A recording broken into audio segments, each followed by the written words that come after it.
O sea, lo que distancia un cuento de una novela es, por ejemplo, un concepto como la tensión. Un cuento necesita manejar una tensión permanente y eso requiere una gran habilidad. En la novela tú tienes tanto tiempo para convencer a tu lector que la tensión no termina siendo un asunto vital. En el cuento tienes que despacharlo ya.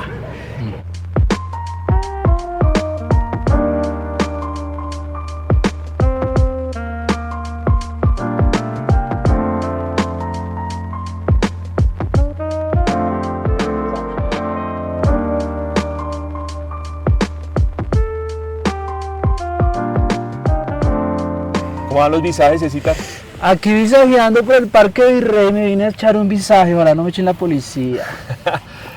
Z13, no, este es Z zona Chapinero. Chapinero lo que es. Y estamos con un gran invitado, un gran amigo, tengo que decir además, me siento privilegiado de haber conocido a este gran escritor y vamos a presentar este visajoso. Mauricio. Excelente. Estamos con Sergio Campo Madrid, que nos aceptó la invitación a estos visajes. Y Sergio, de verdad es un placer tenerte, la trayectoria, todo el ejercicio que tienes dentro de la literatura, el periodismo. De verdad que es un placer para nosotros tenerte acá. No, el placer es mío, muchachos, muchas gracias. Bienvenidos a Chapinero y no creo que la policía nos moleste, pero si nos molesta corremos y ya. Eso, bien visajosos.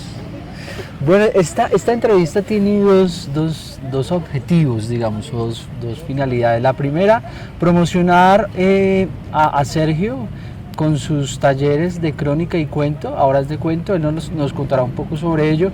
Y también hablar un poco de sus últimas novelas. Sergio es muy prolijo en su escritura y ya lleva 6 libros publicados. 7 libros publicados y vamos a hablar de algunos. Entonces, Sergio, empecemos hablando un poco sobre el curso que estás dando en el Fondo de Cultura para que los visajos que nos ven se metan en el cuento y que si quieren escribir vayan a aprender. Pues mira, este es un taller que ya va para la 8ª edición, o sea, lo venimos dictando desde hace 5 años, no paramos ni siquiera en la pandemia. Ahí tuvimos un taller virtual que además fue una cosa excepcional porque un montón de gente con participantes de Chile, de Estados Unidos, de otras ciudades. Volvimos a la presencialidad hace 3 años y ahí vamos. Es un taller, para meterse en la lógica del cuento, que es el género más exigente de todos, contrario a lo que podría pensar la gente, de que por la brevedad, por los pocos personajes, porque lo que se cuenta es mucho más conciso definitivamente que una novela, pero justo por eso es un género que tiene más riesgos y que tiene unas exigencias muy altas para un narrador.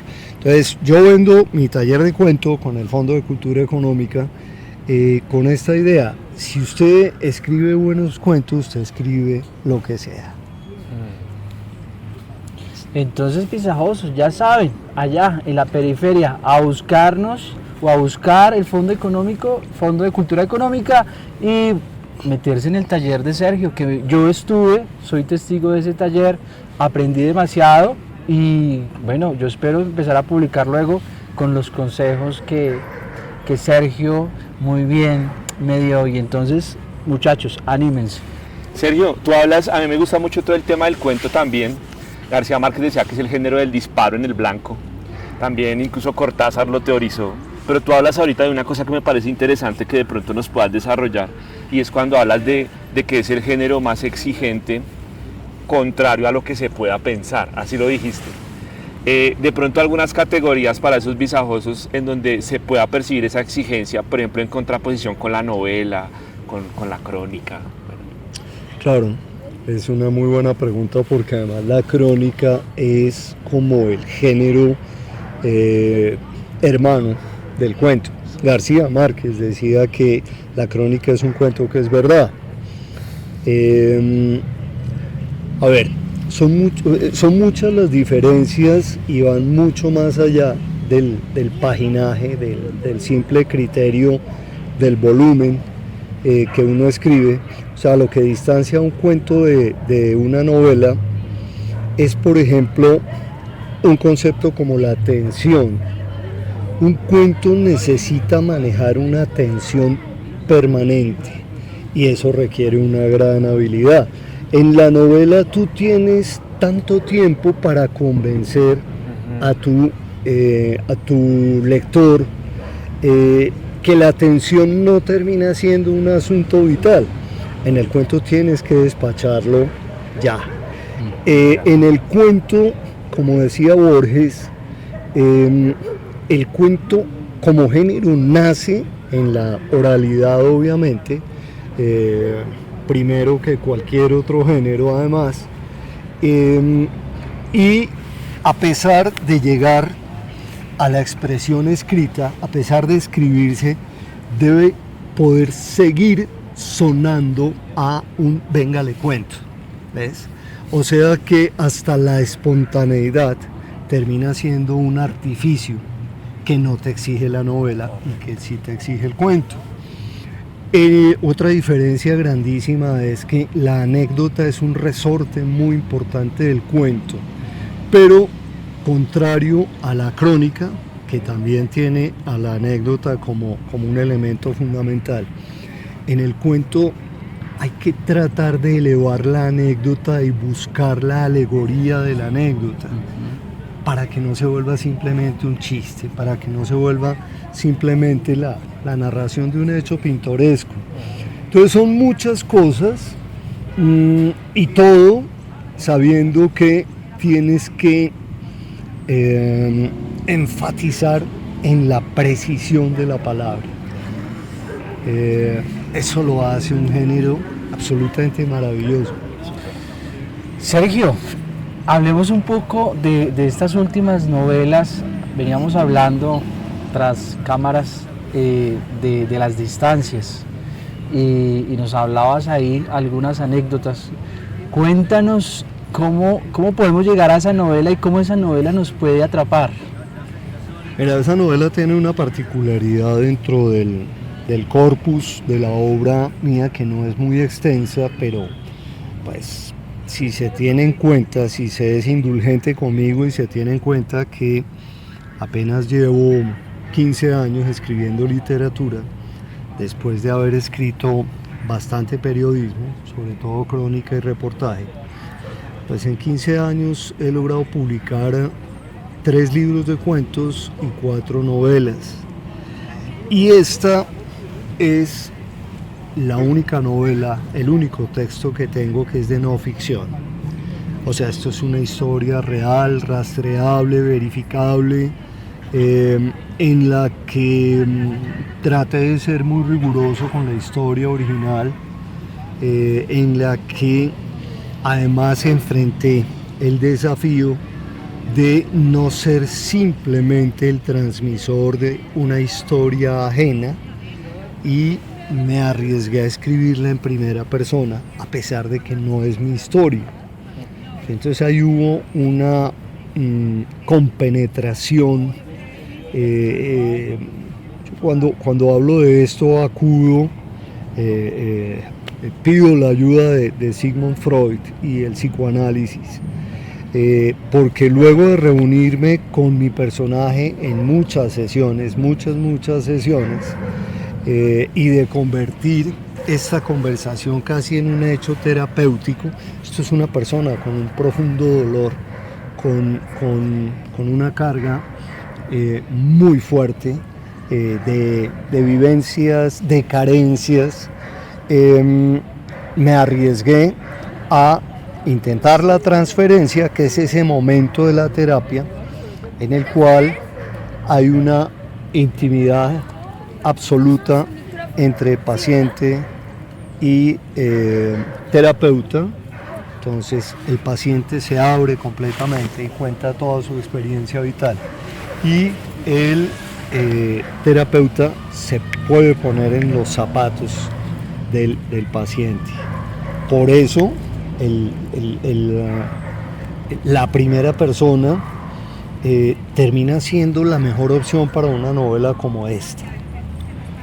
Sergio, hay una cosa que me queda sonando un poco con ese ejercicio que estás haciendo con la novela última, y es que uno siempre, cuando habla de literatura, habla de un matrimonio que generalmente siempre ha estado presente, y es el matrimonio de ficción-realidad.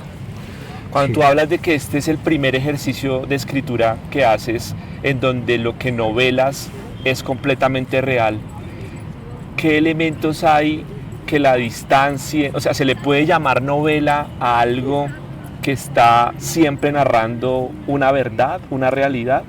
O alguna vez escuché que uno también puede ficcionar desde las formas, y por eso cuando tú dices que hablas desde la primera persona, eso también ya es empezar a ficcionar desde las formas. Bueno, no sé, ¿se le puede llamar novela a algo real? Sí. A ver, de pronto me faltó un pedacito de explicación ahí. Todo lo que yo había producido hasta esta novela, Las Distancias, había surgido de mi imaginación. Todo. Pero todo puede suceder en la vida real. Ahí había hecho el ejercicio de crear personaje, de crear mundos, de crear circunstancias, ¿ves? Algunos, sobre todo en los cuentos, algunos de esos textos míos manejan mucha fantasía. Yo lo explico casi como en una huida permanente mía hacia la fantasía, luego de haber trasegado tantos años en la más cruda realidad del periodismo, ¿ves? Entonces mis cuentos tienen mucho elemento fantástico. En esta novela yo me encuentro una historia poderosa, una gran historia de el hijo desconocido de un hombre que pudo llegar a ser presidente de la República en Colombia en los años 80 y que tuvo un hijo antes de su matrimonio con la empleada del servicio de su casa paterna, y lo escondió todos los años, no lo reconoció, en una paradoja además bellísima desde el punto de vista literario, aunque terrible desde el punto de vista humano y social, y es no tenerle miedo a las balas de Pablo Escobar, pero sí tenerle muchísimo miedo al que dirán de la sociedad. Y vivir el día a día con el temor terrible de que ese secreto de juventud podía dinamitar su carrera.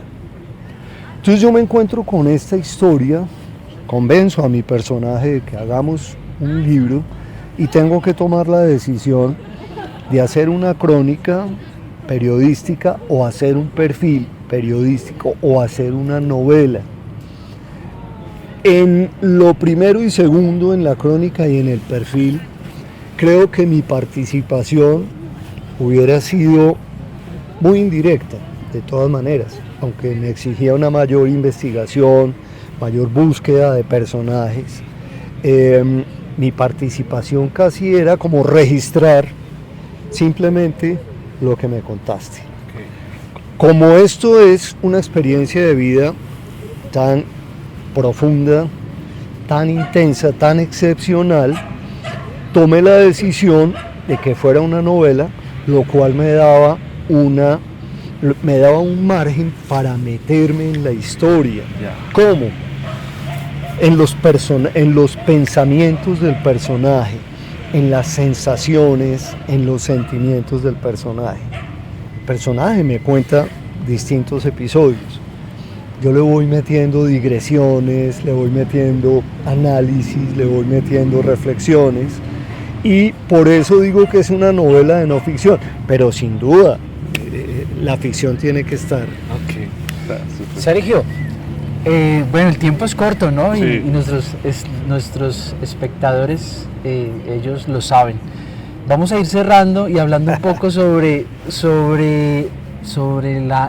los hipsters. a mí esta me llama mucho la atención, porque nuestro programa está también dirigido como a esa periferia, y a mí siempre me ha causado mucha curiosidad entender cómo todos estos grupos también se terminan volviendo periféricos y también terminan segregándose, terminan generando exclusiones entre ellos, ¿no? Yo pongo muy este ejemplo, y es que si tú no eres vegetariano eres lo peor, y si tú no tienes un perro en tu casa eres lo peor, ¿sí?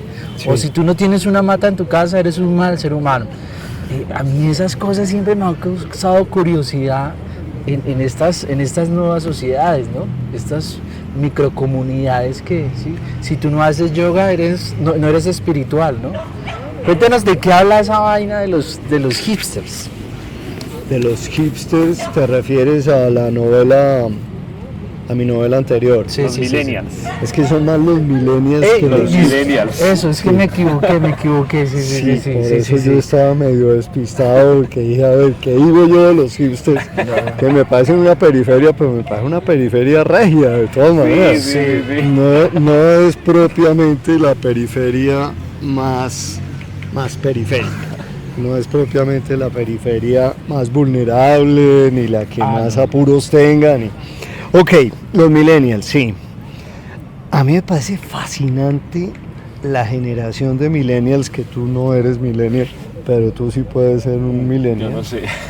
Estamos hablando de la gente que nació como del 85 hacia acá.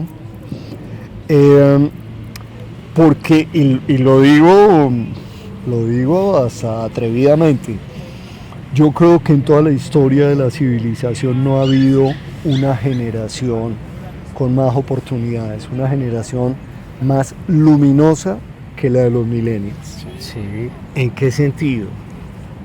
Nacen con toda una cantidad de derechos promulgados y aplicados, sobre todo para las clases altas, pues. Nacen y crecen en un diálogo con el mundo que no tuvimos las generaciones anteriores. O sea, las generaciones anteriores teníamos todavía unos conceptos de fronteras, de patrias, de cosas. Estos millennials viajan por el mundo porque el mundo es de ellos. Nacen con unas concepciones tecnológicas incorporadas y una gran habilidad tecnológica, la posibilidad de varios idiomas. Mejor dicho, lo repito, yo creo que no ha habido ninguna generación con tanta oportunidad.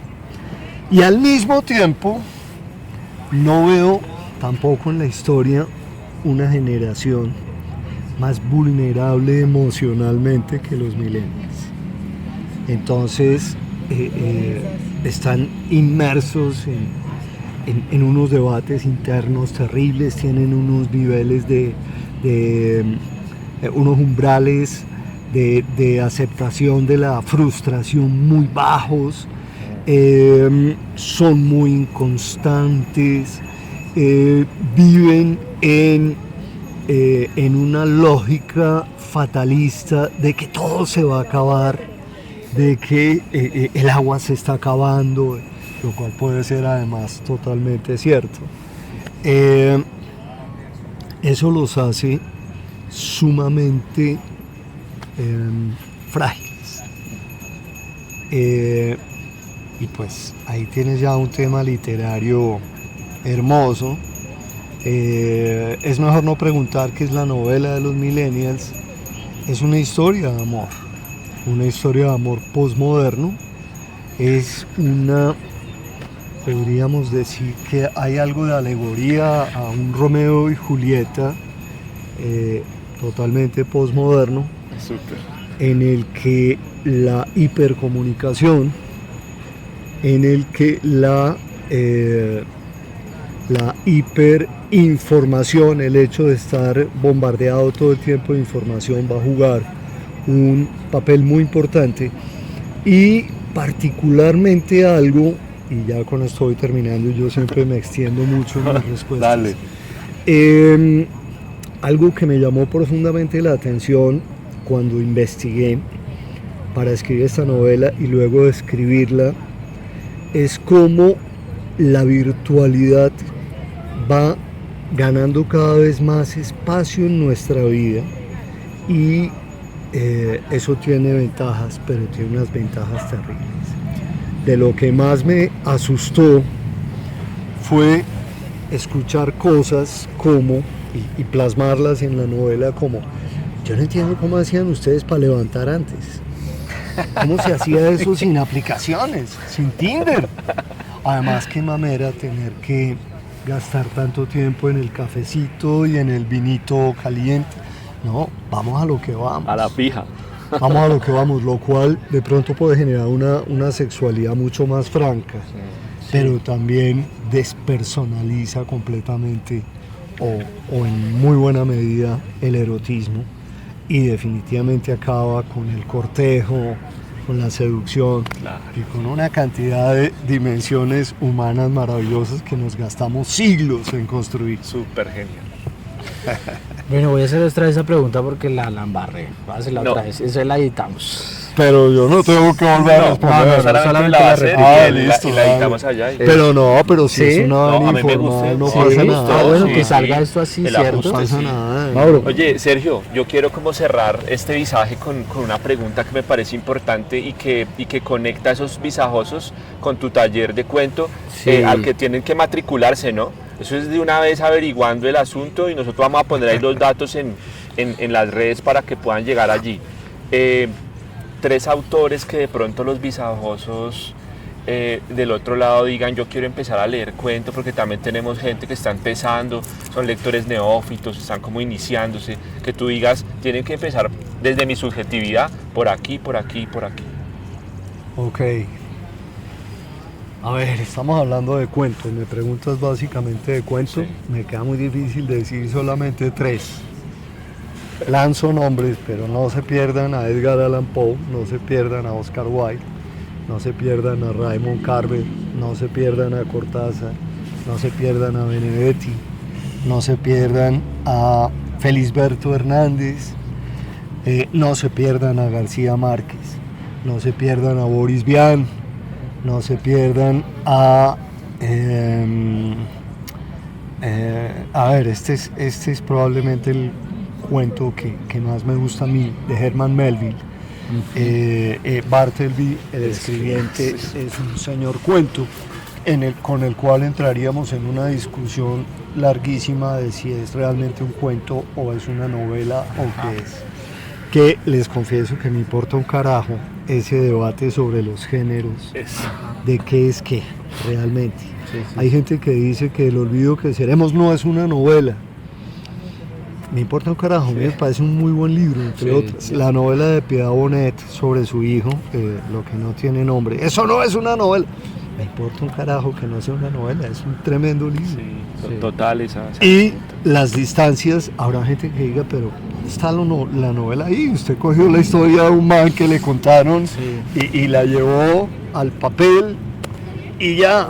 Bueno, háganlo. Bueno, Sergio, muchas gracias por estar en este programa de los visajosos, aquí desde el Parque Virrey, viendo cómo todo el mundo hace ejercicio, menos nosotros, en la engordación, Mauricio. Muchas gracias, Sergio, de verdad, muy grato compartir. Esto también es un espacio de promoción de lectura más allá de las aulas. Y pues nada, seguimos con los visajes, vamos a seguir con los visajes. Bueno, chicos, larga vida para los visajes, sigan haciendo esto tan bonito y muchas gracias por haberse acordado de este viejo escritor.